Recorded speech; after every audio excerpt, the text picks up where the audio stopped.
Zayn was a simple boy living in a quiet village surrounded by thick green forests. He loved nature and often went for long walks alone, especially at night when the world was calm and the stars were bright. One night, while walking deep into the forest, he heard a loud boom. The ground shook under his feet, and a flash of light lit up the trees. Birds flew away in fear, and animals ran in all directions. Zayn had never seen anything like it. Curious and a little afraid, he moved closer, to where the light had come from. As he walked, the air smelled like something was burning. Smoke was rising through the trees. He carefully stepped forward, hiding behind bushes and trees until he saw something unbelievable, something that didn't belong to this world. There, in the middle of a small clearing, was a strange silver object. It wasn't like any airplane he had ever seen. It looked like a smooth, round spaceship with broken pieces scattered around. The surface was glowing lightly, and some parts were still burning. Zayn's heart beat faster, but he couldn't walk away. Something inside him told him to check if anyone needed help. He slowly stepped closer, coughing from the smoke. One side of the ship was cracked open. Carefully, he climbed inside and was shocked to see a girl, though not like any girl from Earth. She had silver skin that shimmered faintly under the ship's blue lights. Her hair was long and white, her eyes large and glowing faintly purple. She was lying on the floor, breathing slowly and weakly, as if she was about to die. Zayn didn't know what to do. She looked like she was hurt badly. Her clothes were strange and had burned spots. One of her arms had deep cuts that looked painful. He wanted to run and call someone, but something inside him told him not to. If people found her, they might hurt her or lock her away. He remembered stories about how the world treated things they didn't understand. This girl, this creature, needed help, not fear. Zayn gently touched her shoulder. She flinched slightly and opened her eyes. Even though she couldn't speak his language, her eyes were full of fear and pain. She grabbed his hand, holding on tightly as if begging him not to leave her. That one touch changed everything for Zayn. He couldn't leave her there. He looked around for something to carry her with, but there was nothing, so he slowly lifted her in his arms. She was light, almost like a feather. Carefully, he carried her out of the broken ship and through the forest, hiding in the shadows. He reached home just before dawn.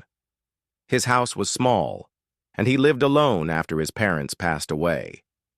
He cleaned out the basement and gently placed her on a mattress. She had fallen asleep again, breathing slowly. Zayn tried to clean her wounds with warm water and cloth. He noticed something strange. Her blood was light blue. It surprised him, but he stayed calm. He didn't understand what she was or where she came from, but he knew she was alive and needed care. Days passed.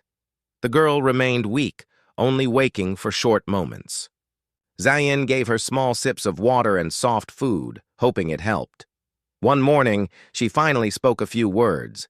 Her voice was soft and strange, and the words made no sense. But Zayn smiled. She was trying. He replied kindly, using simple English. Little by little, they began to understand each other. She told him her name was Araya.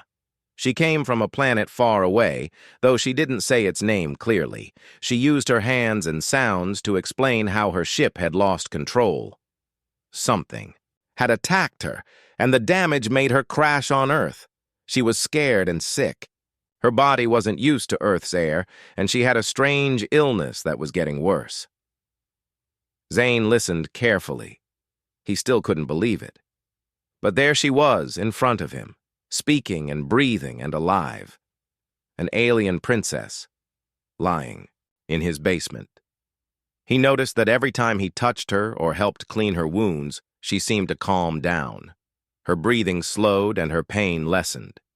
She told him, in her broken English, that his body was helping her.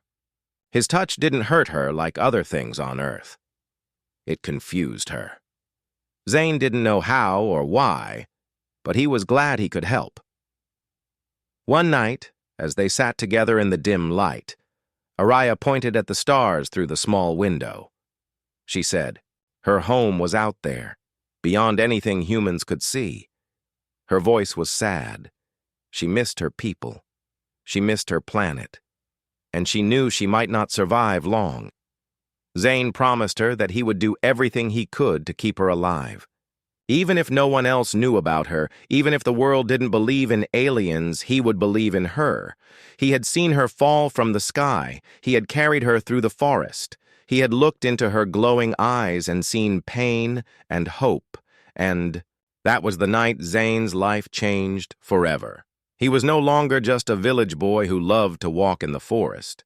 He had become the protector of a dying alien princess, and he knew that whatever happened next, he was not going to give up. Even if the whole world turned against him, he would stand by her side. Because sometimes, the biggest secrets are hidden in silence. And sometimes the most important promises are made without words. That was just the beginning. Araya slowly began to get stronger. She could now sit up and talk more clearly. Zane brought her fresh water every day and cooked soft food for her to eat. Sometimes she would smile faintly, but most of the time she looked worried. Zane noticed this and gently asked her what was wrong. At first she didn't speak. Then one evening she finally told him the truth. "I am not just anyone," she said slowly. "I am the Princess of Valeris, a planet far away in another galaxy." Zane blinked. "A princess?" Araya nodded. "Yes.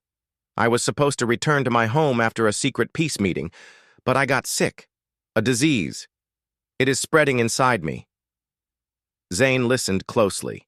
He could tell she was scared even though she tried to be calm. "This disease," she continued, "it started on another planet. It is not like any human illness. It attacks the body slowly, starting with weakness, then pain, then the organs stop working." She showed him a small round device. It had a screen and strange symbols. "This tells me how much time I have left. It is not much." Zane's heart sank. "There must be a way to save you." She looked at him with soft eyes. "Only one way, but it is far away. My planet has a special crystal called Thyron. That crystal powers a cure. But now, I am trapped here. No cure, no ship, and my body is getting weaker." Zane felt helpless. He wished he could fly to her planet and bring back the crystal, but he had no way to leave Earth. Still, he refused to give up. Then Araya added, "Something even more shocking. This disease is also dangerous for others," she said. "If a human touches it, it can spread and destroy them." Zane was confused. "But I've been helping you. I touched your wounds, your hand. I should be sick, right?" She looked at him carefully. "That is what surprises me. You are not sick. You are healthy. You should not be." That night, while Zane was asleep, Araya quietly used her device to scan his blood. She took only a small drop and ran it through her machine. What she saw amazed her. His blood had a rare pattern, something that seemed to destroy the disease. It reacted to the alien infection and fought it. Not only was he immune, but his blood might be the key to her survival. The next morning, she showed him the results. "Zane, you are not normal. Your blood, it is strong. It can fight the disease in me." Zane stared at the screen. "What does that mean?" "It means," Araya said slowly, "you might be the only one in this world who can save me." Zane sat quietly. He wasn't a doctor or a scientist. He was just a regular village boy. But now, he had something inside him that could heal a dying alien princess. It sounded like something from a movie, but this was real. "We need to make a cure," Araya said. "Your blood can be mixed with the energy from my ship.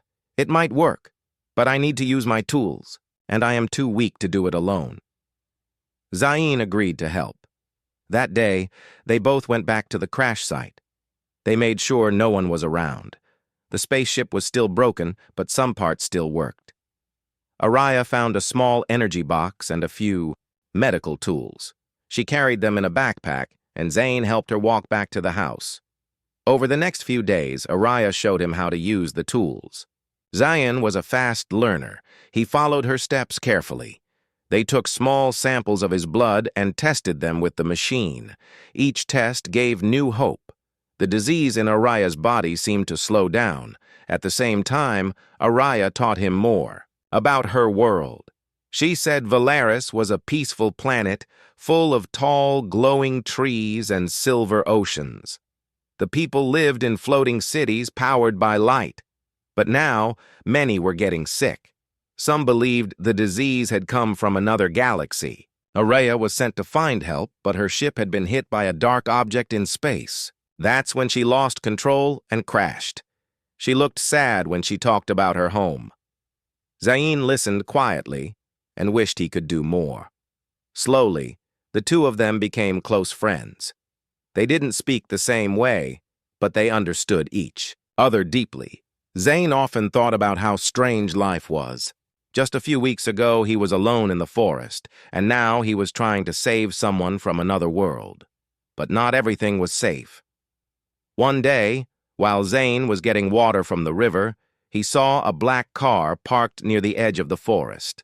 A few men in suits were walking around with strange devices. They were scanning the ground and looking at the sky. Zayn's heart raced. He quickly returned home and told Araya. She became quiet. "They are looking for me," she whispered. "The Earth government has machines to detect alien energy. They must have followed the crash signal." Zayn looked worried. "What should we do?" "We must stay hidden," she said. "If they find me, they will take me, study me, maybe even harm me. They will not understand." That night they turned off all lights. Zayn closed all the windows and made sure the house looked empty. For the first time, Araya was scared, not of her illness, but of being caught. Zayn stayed by her side and promised he wouldn't let anyone take her away. In the days that followed, they worked even harder. The cure had to be finished soon. Araya's strength was fading again. The pain returned in her chest, and her breathing became slower. Zayn held her hand tightly. "Hold on," he whispered. "We're close. Just a little more." And somewhere, deep inside, Araya believed him. She believed that this strange boy from a quiet village might be her only chance to live. The morning air felt heavy. Zayn woke up early and went outside to gather some fresh herbs for Araya's soup. As he walked toward the edge of the forest, something caught his eye. Two black cars were parked near the road, and a few men in dark suits stood around with strange equipment. They looked serious, scanning the ground with small blinking devices. Zayn froze behind a tree. These weren't ordinary people. He remembered the men he saw earlier near the river.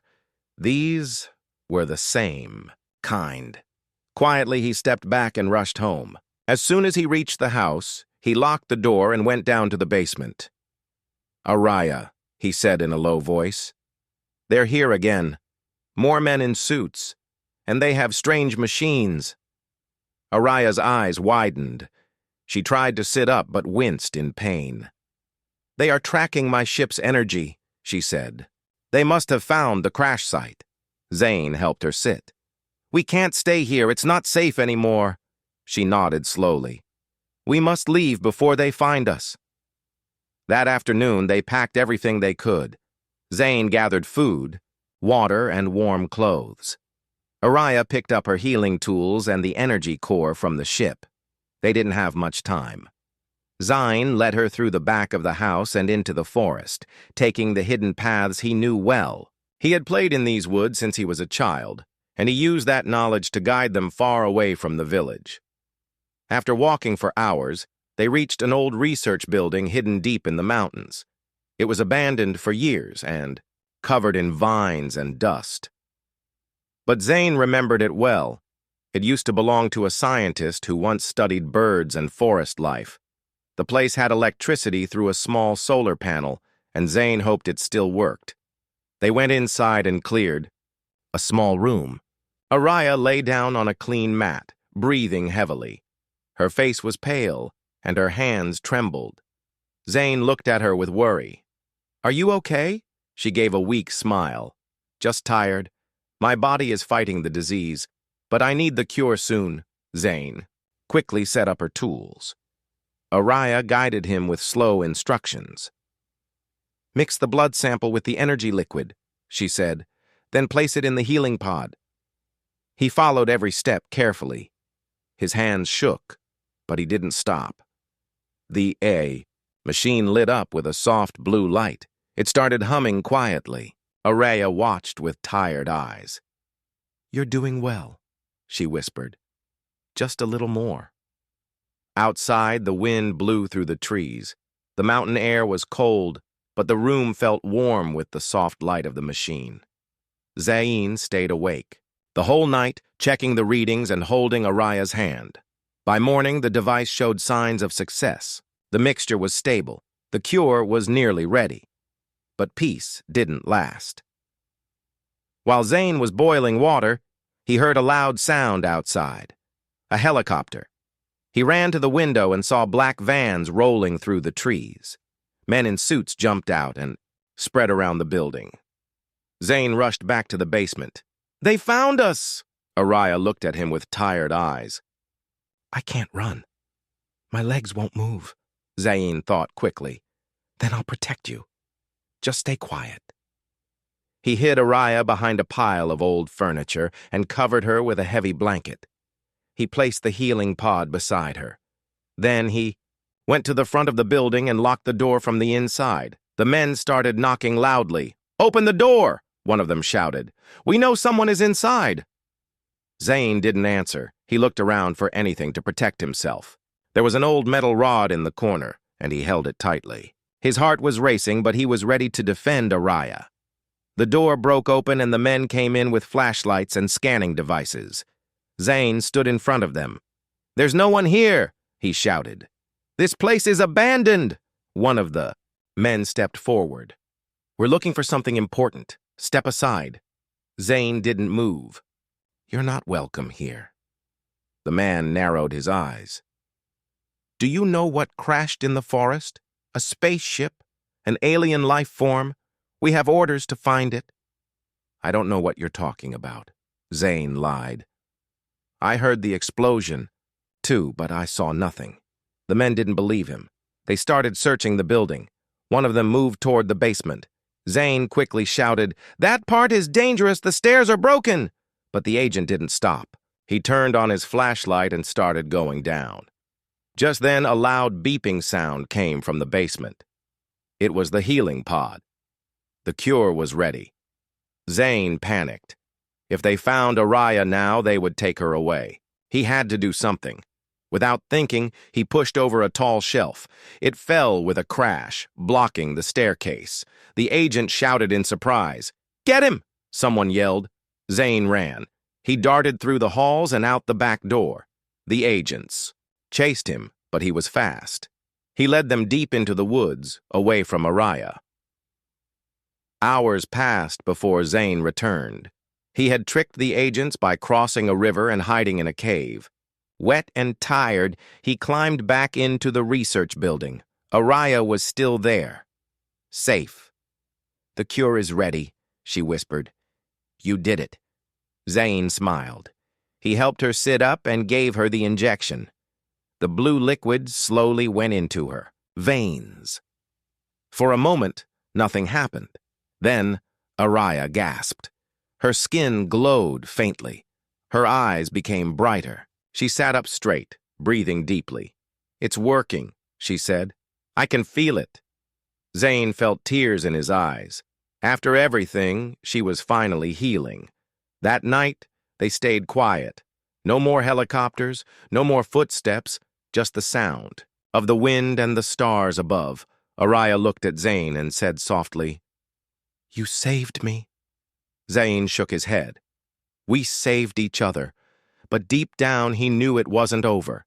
The people who searched for her would return, and soon Araya would have to make a choice. Go back to her world, or stay. And Zane wasn't sure which would hurt more. The night felt peaceful after many days of fear. Araya was finally healing. Her face looked brighter, and the strange blue glow in her skin had returned. Zayn watched her with relief and joy. He still couldn't believe they had done it. The cure had worked, but they both knew time was short. We can't stay here for long, Araya said softly. They will come back. Zane nodded. Then what should we do now? Araya looked up at the sky through a crack in the roof. I need to go home. My people must know I'm alive. They're probably thinking I'm dead. Zane thought for a moment. How can you contact them? Araya took out a small silver disc from her bag. This is a beacon. If I power it with enough energy, it will send a signal across space. My people will come for me. Then let's do it, Zayn said without thinking. Where's the energy? Araya gave a sad smile. That's the problem. My ship's core is still damaged. I need something strong to activate the beacon. Something powerful. Zayn stood up. We'll find it, whatever it takes. The next morning, they carefully made their way back to the crash site. The spaceship was still there, half buried under broken trees. Most of the metal was bent, and parts had burned out. But deep inside, the main power core was still glowing faintly. This might work, Araya whispered.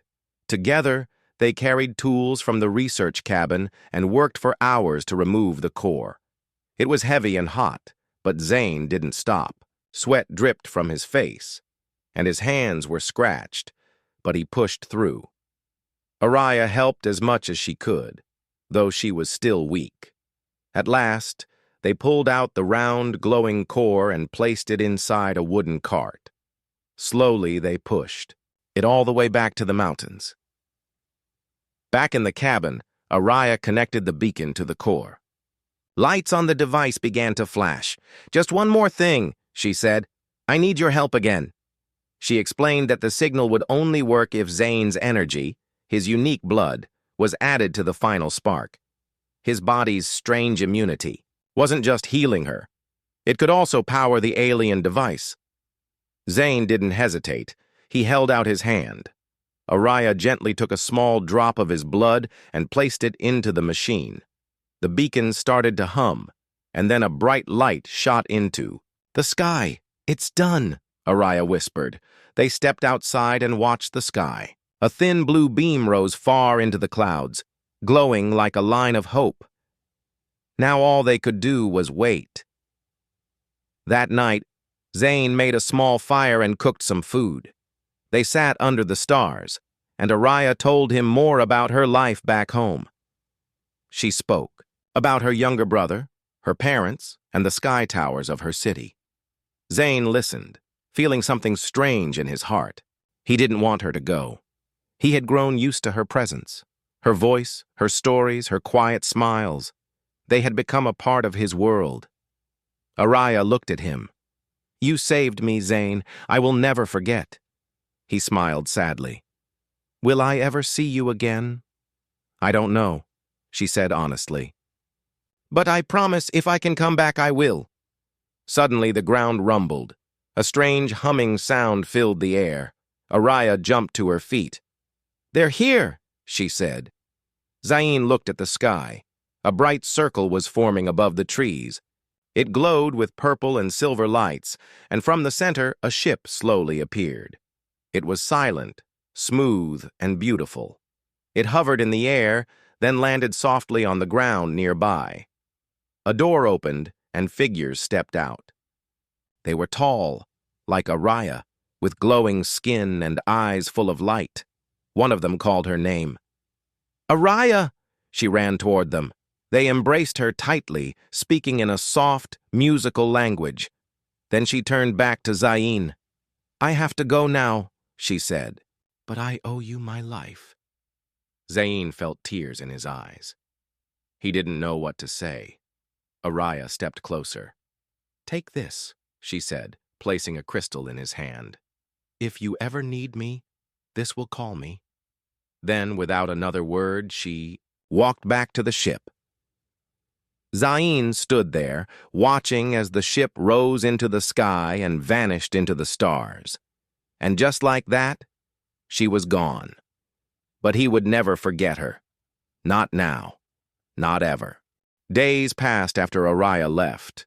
The village returned to its quiet life, but Zayn was different now. He had seen things no one would believe. He had saved a life, an alien princess who had become more than just a visitor from another world. Zayn kept the crystal Araya had given him close. It was small, clear, and warm to the touch. Sometimes it glowed softly at night, like a heartbeat. He never told anyone about what happened. People talked about the crash in the forest for a few days, but the government gave false stories saying it was just a weather balloon. The black cars left the area soon after. No one asked questions anymore. Zayn returned to his normal life, walking in the forest, helping villagers, and studying the stars every night. But he was never the same inside. He often remembered Araya's voice, her glowing eyes, and her promise to return. He would sit by the river and wonder what she was doing now. Was she back in her palace? Was she telling her people about Earth and the human who helped her? One evening, weeks later, while sitting by the forest, the crystal in his pocket began to glow brightly. Zayn jumped up, heart pounding. The light pulsed like a signal. He held it up and waited. Suddenly, a soft voice came from the crystal. "Zayn, can you hear me?" It was Araya. He smiled. "Yes, I can hear you. I'm safe," she said. "And my people are healing too. Your cure helped more than just me." Zayn felt a wave of joy. "I'm happy to hear that." "I wish I could return now," she said. "But it's not safe yet. There are still many who fear humans. But I'm working to change that. I told them about you." Zayn looked at the stars. "I'll be here when you return." "I know," Araya said softly. "You are always in my sky." The crystal dimmed again, and the voice faded, but Zayn didn't feel sad. He knew their bond was still strong. Years passed, and Zayn grew older. He became known as a kind and wise young man, but no one ever knew the real reason behind his quiet strength. And every night, no matter how tired he was, he looked up at the sky, hoping to see that glowing ship return. Because somewhere out there among the stars, a princess was watching him too. Their story wasn't over. It had just begun. And though no one else knew it, a human boy had once saved an alien princess, not with power or weapons, but with kindness, courage, and a heart full of hope. Ask ChatGPT.